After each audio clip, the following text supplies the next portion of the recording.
First topic of discussion today is going to be culture, and we will start with Tunisia. Tunisia is a melting pot of Arab, Berber and Mediterranean influences, from the ancient ruins of Carthage to the stunning blue and white village of Sidi Bou Said. Tunisia's history is honestly as diverse as its architecture. One thing that honestly hit me by surprise when I visited Tunisia was the amount of influence it had from the Roman and Carthage times, and it was something that I did not expect or know about prior to visiting, so it was very interesting to learn about how much history the country of Tunisia has. And if we're going to look back at how old the history is in Tunisia, Tunisia's history dates back to over 3,000 years to the time of the Phoenicians who founded the legendary city of Carthage, and Tunisia has since then been shaped by empires including the Romans, the Byzantines and the Ottomans, and they've left behind a legacy of ancient ruins and rich traditions. And you honestly feel it as soon as you arrive in the country. Now, Morocco, home to iconic cities like Marrakesh and Fez,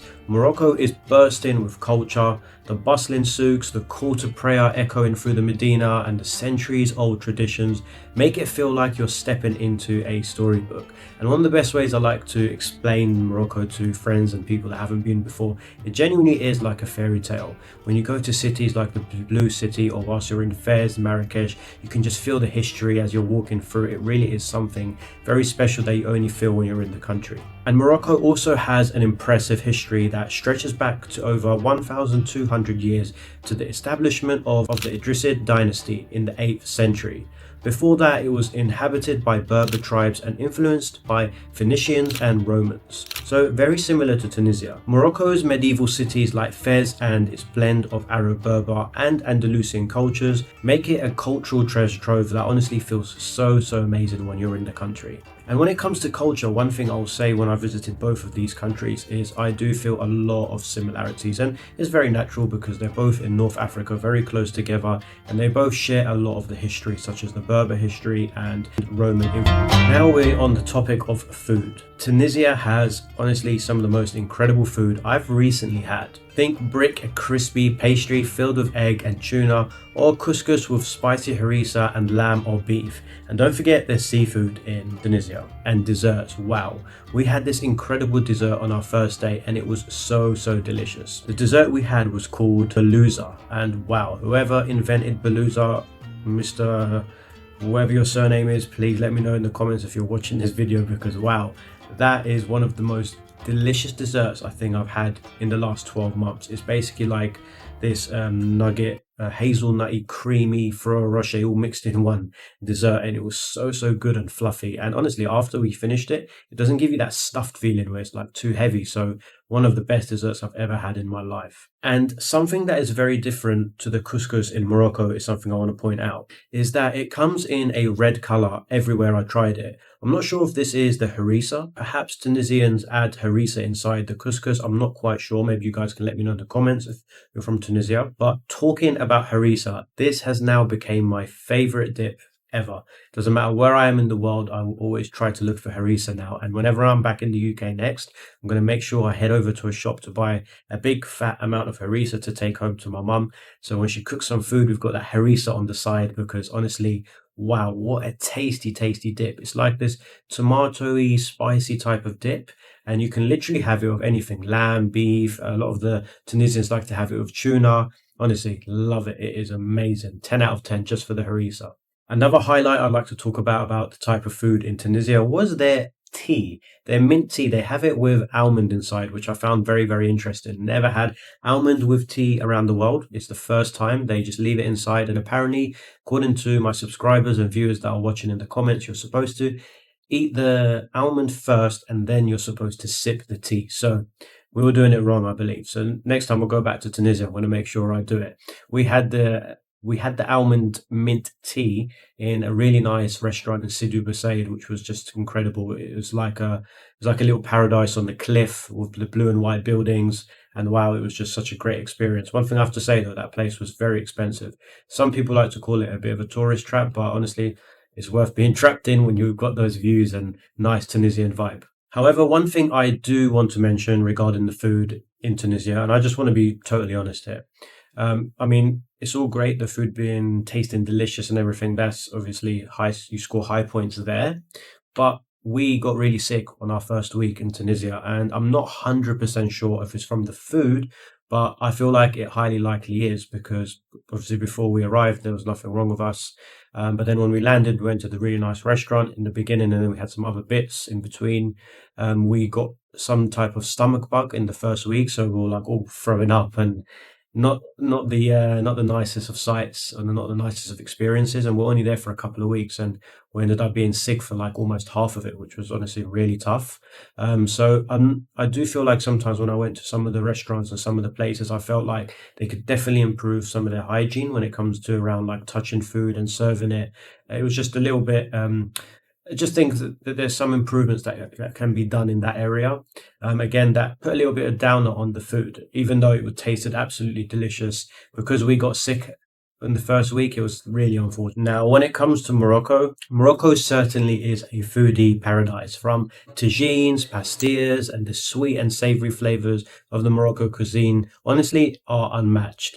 And let's not forget the iconic mint tea. It's in itself a cultural experience wherever you are. You could be on a side street in the Medina or just somewhere near your house. You can just sit in a cafe, and the way you have the Moroccan tea, it's served with the special way or from the height.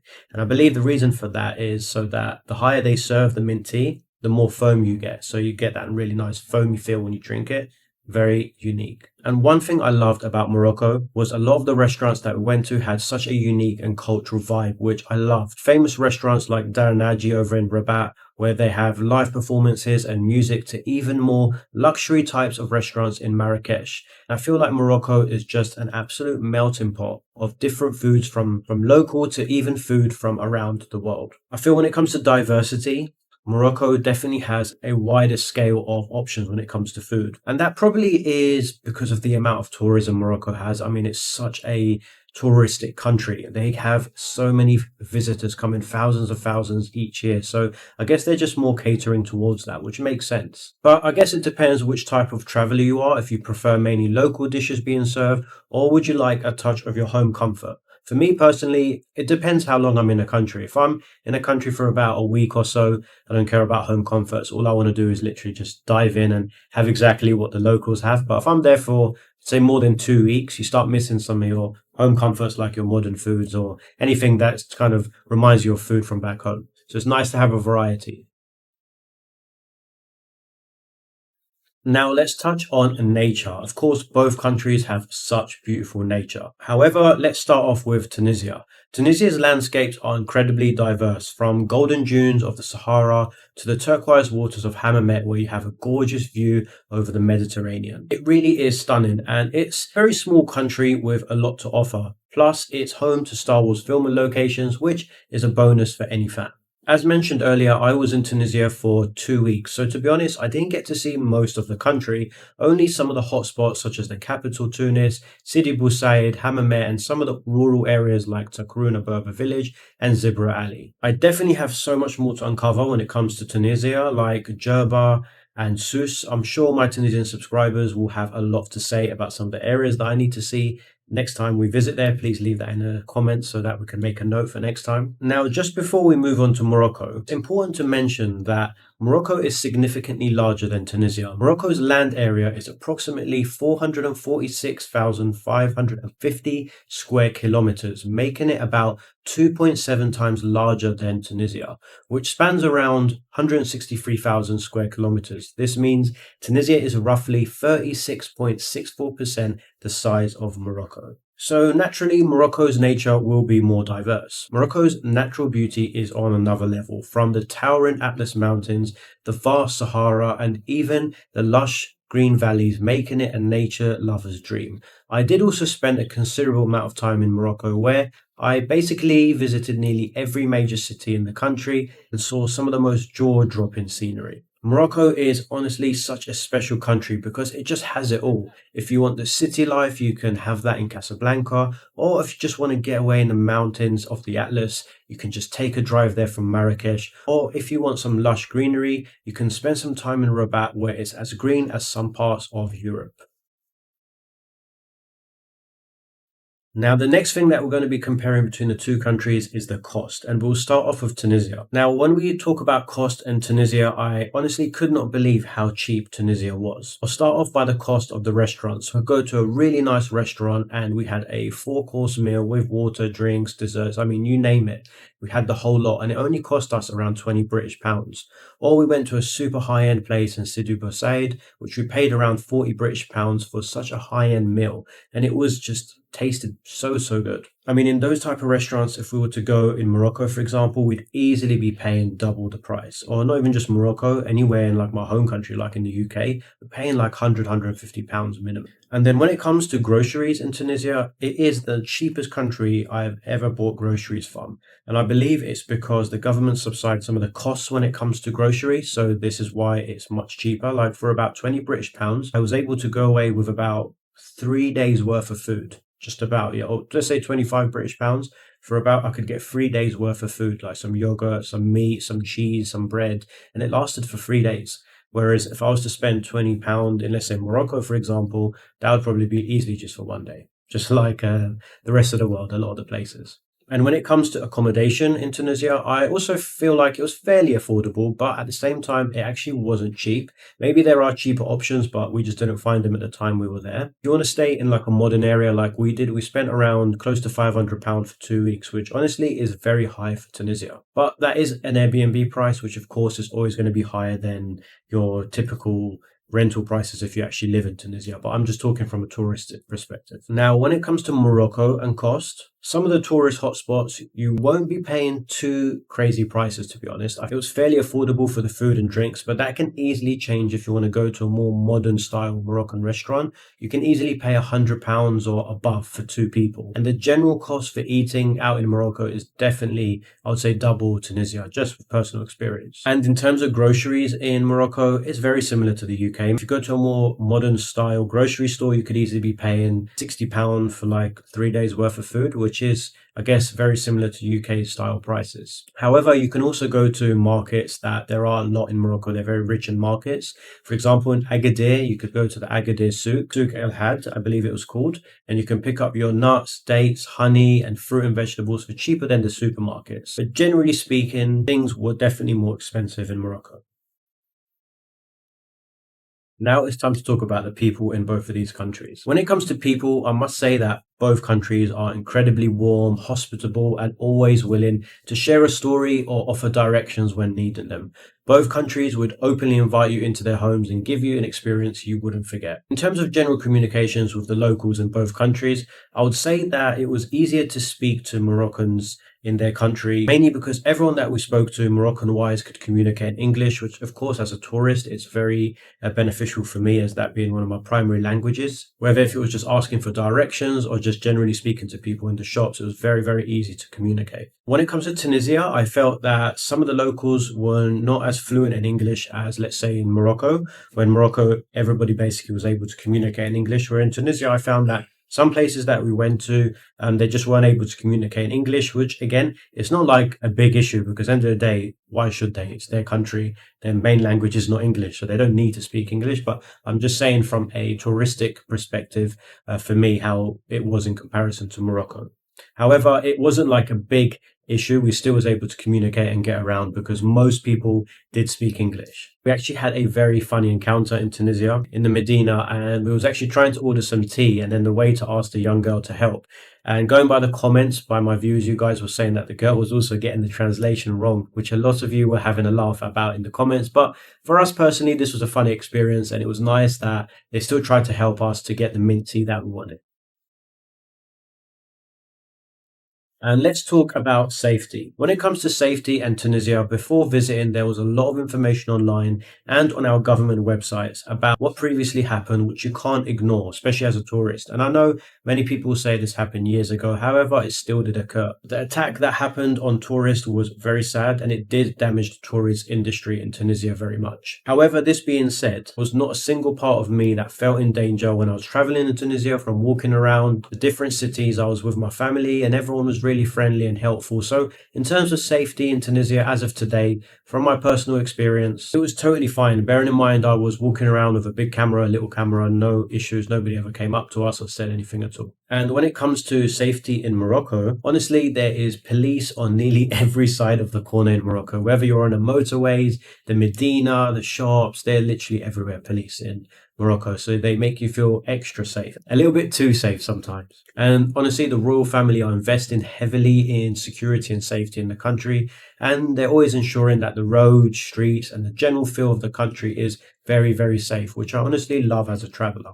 Don't get me wrong, some of the extra police checks on the motorway can be a little bit frustrating sometimes because they always pull you over for like your documents and all of that type of stuff, which is a little bit, just makes you feel like uneasy on edge sometimes because there's just a little bit too much police when it comes to the motorways. But to be honest, I can see why they do it because they want to make sure that the Moroccan drivers are not going too crazy and driving too fast. There's a lot of speed checks. And that is one thing I have to say, actually, that Tunisia needs to improve on is the speed when it comes to how fast people drive on the motorway. I feel like there was no cameras really, or maybe there was the odd one or two that I saw. Whereas in Morocco, probably every 10, maybe even 7 to 10 minutes that you drive, or 15 minutes, there will be some form of camera. Now, that being said, when it comes to Morocco, the only issue I faced was when we were in Tangier, where someone broke and tried to steal our car side mirror. It was very annoying because it cost me €200 to replace for the rental company, and this was very unfortunate.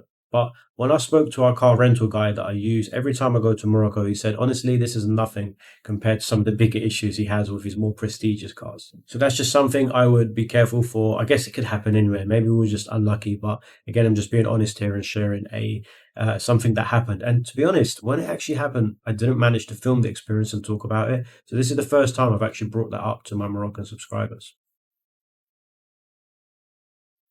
Conclusion and scores.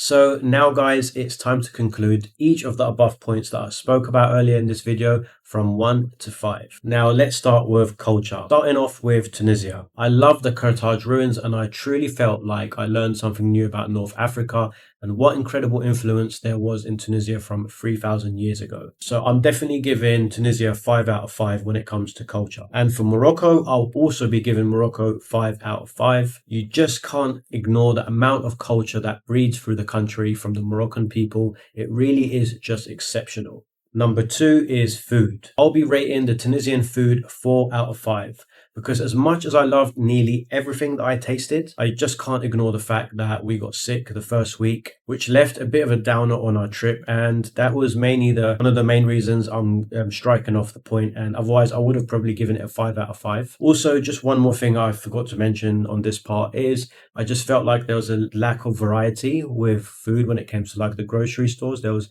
not a lot of options when it came to food in terms of buying stuff in the groceries in Tunisia. For Morocco, I have to rate it 5 out of 5 when it comes to food. And this has to be due to the variety of different types of food that you can get in the country. And also the Moroccan food itself. It is incredibly flavorful and delicious. So when it comes to food, I am giving it to Morocco. Number 3, nature. Let's see who wins this one. When it comes to nature, as much as I love the nature from Tunisia, I will have to rate it a 3 out of 5. I felt like a lot of the country still needs to be developed and it has a long way to go to compare with its neighbor.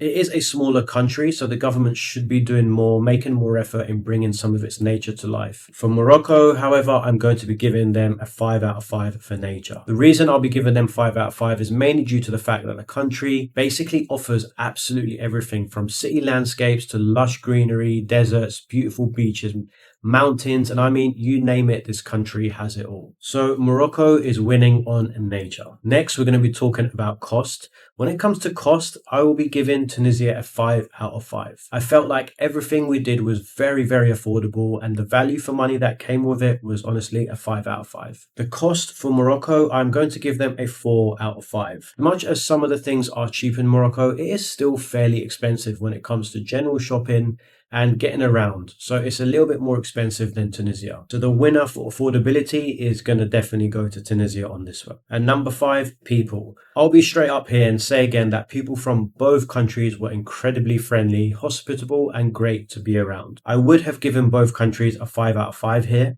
but Tunisia will get a slightly less point as I'll be giving Tunisia a 4 out of 5, mainly because of the language barrier. As a tourist, it was a little bit more difficult in some occasions. So that's why for me, Morocco just edges it with a 5 out of 5 because it was easier to navigate and communicate. So Morocco wins on this one. Now, which country is the safest? As I mentioned earlier, both countries honestly felt incredibly safe. So this one for me is going to be a draw. I'll be giving both countries here a 5 out of 5. So a point for Morocco and another point for Tunisia. However, now it's time to add up the tally to see which country had the most points. And I believe here we've got Morocco with 5 points and Tunisia with 2 points. So well done, Morocco, for winning today's video. However, let me just say one thing. This is just purely based on experience. It's not factual. It's just my personal experience of how it was when we went to Tunisia and to Morocco. And honestly, I genuinely loved both of these countries. And as you can see, it was very, very close in terms of the scoring. And I just feel like Morocco edged it overall, mainly because of how much more developed it is. And I just feel like Tunisia still has quite a long way to go to get there. But I do believe once they get there, Tunisia is going to be such an incredible country. It just needs that real big push from whoever it is that's managing that side of in the country to really give the country that extra push that it deserves, because it has some incredible food. The people are amazing. Nature's gorgeous. They really do have it all as well, just like Morocco, but they are still a little bit behind when it comes to development. And I think once they develop the country of Tunisia more, it will definitely be a very strong contender in the future. But you know, Morocco, as a lot of people know around the world, it has been a tourist hub for so many years. So they've had a lot of time to develop. They've had a lot of time to get things moving. And again, it's because I think with Morocco, you have the royal family that are really doing a lot of things behind the scene, that are pushing the country to be as great as it is today. So well done, Morocco. And of course, well done, Tunisia, because both countries equally are stunning places. And I loved both of them. And I can't wait to return to either one in the future and experience some of the places that I haven't seen before. And as always, guys, please leave your thoughts, comments down below, and anything that you felt like you want to add to the video or you want to say. It's open. And of course, be kind to one another. You know, your neighbors. Let's not fight over these points. You can have opinions, but let's not fight over them. Let's just have some fun with it, because that's what this is. And as always, guys, thank you all so much for watching. For my subscribers from Tunisia and Morocco, and for the new viewers that are here. As I said earlier in the video, over 80% of viewers that watch the video forget to press subscribe button. So please hit that button, because it helps so much. Anyway, guys, that's enough of me talking. I'm going to now read through your comments and see what you guys have to say. And thank you all for watching. Good night, and I'll see you all on the next video. Good night.